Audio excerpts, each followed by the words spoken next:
So when we first started looking for who we wanted to partner with for the music of Rome, it was super important for us to find someone that could bring the thematic characters to life, the world to life, in a way that had its own kind of statement and signature.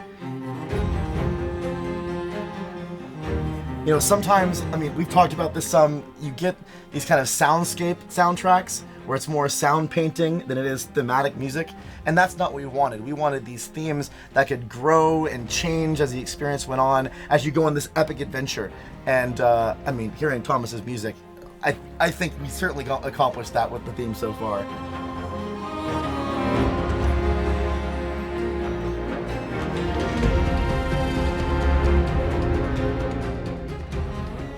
Our vision for the Expeditions Rome score was that everything should be organic and perform live. So that was really important early on, that we decided every single note on this score would have a player on it, that there would be no synthesizers in the score.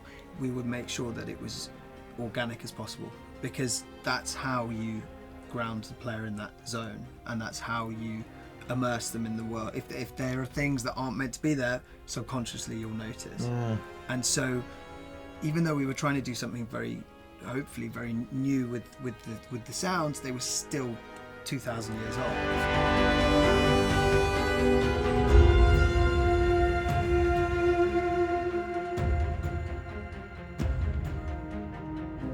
We had a lot of conversations early on that we were very keen to include a lot of melody in the score. So we were looking at all of our characters. We wanted something that would carry them through the game and move people and be there so that people could go, that's my theme.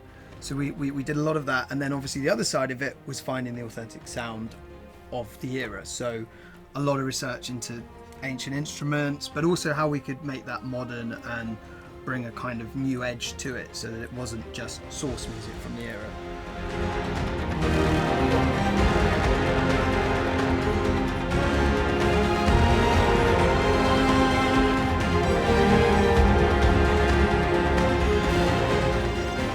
So what did you find that you brought from your movie experience into making this soundtrack, into the game space? I think character.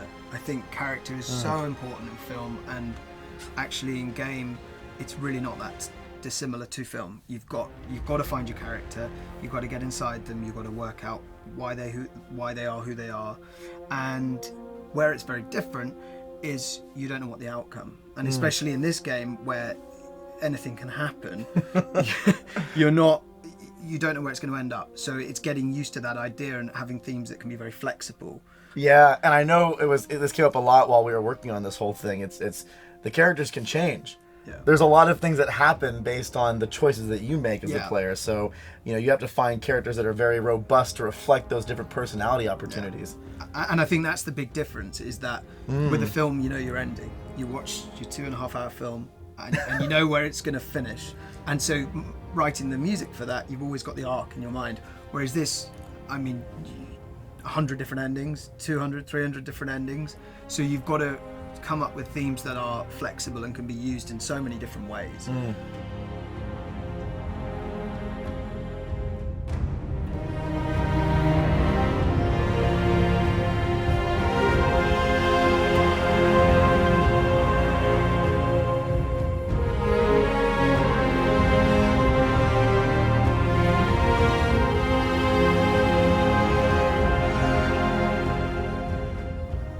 This was the longest mix I've ever done. that may be somewhat my fault.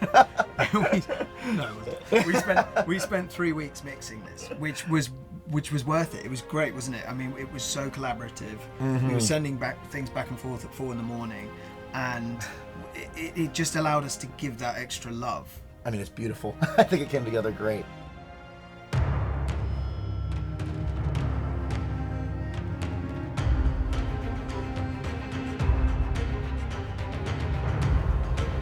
So what were the techniques that you used in trying to approach writing the music for this game?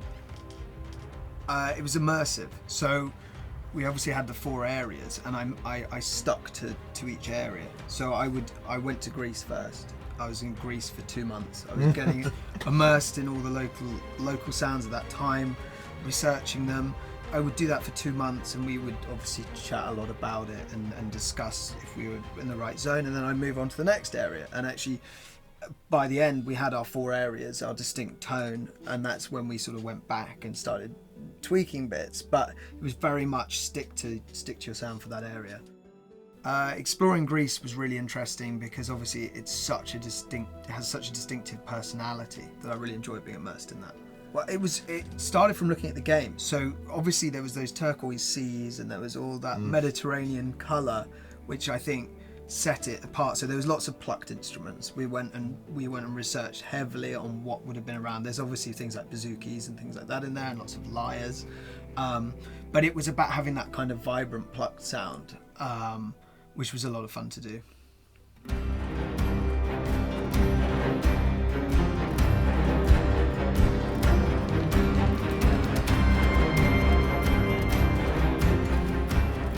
Yeah, I feel like the theme itself, the main theme, which, I mean, this is a personal opinion, it's one of my favorite pieces of the entire soundtrack.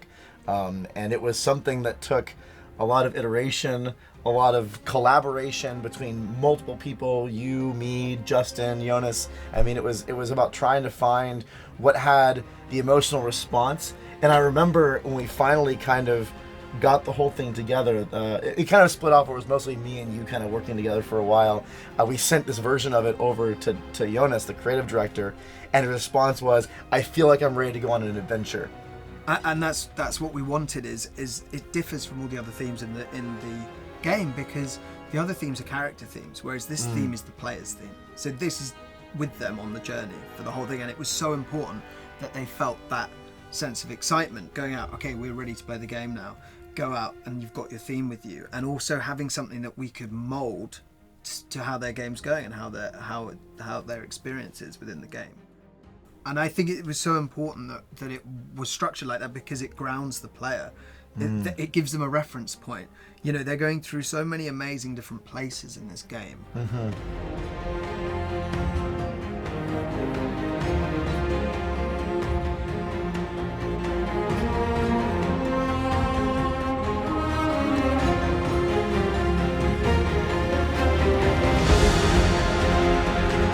So, how did we go about casting the instruments for Rome?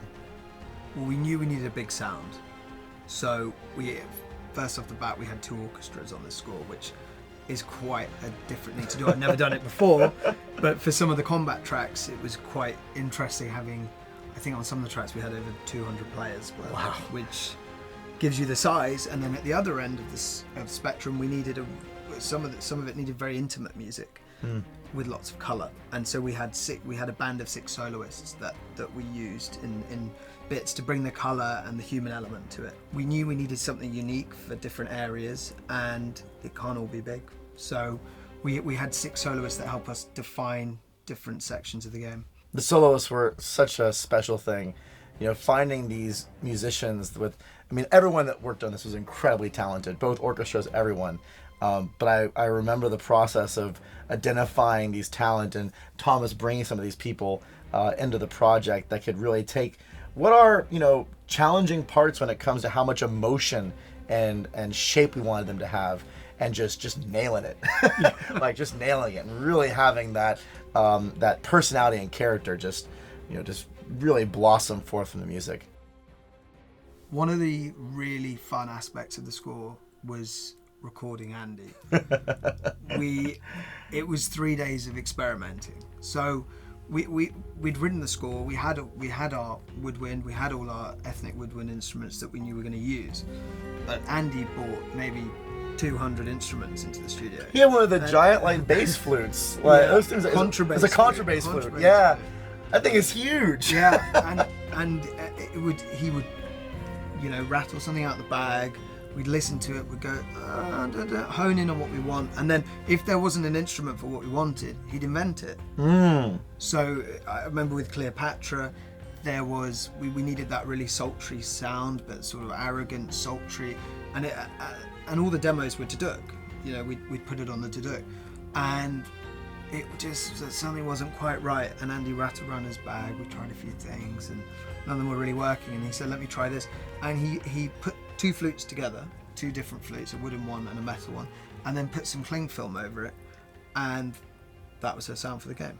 So that was a lot of fun.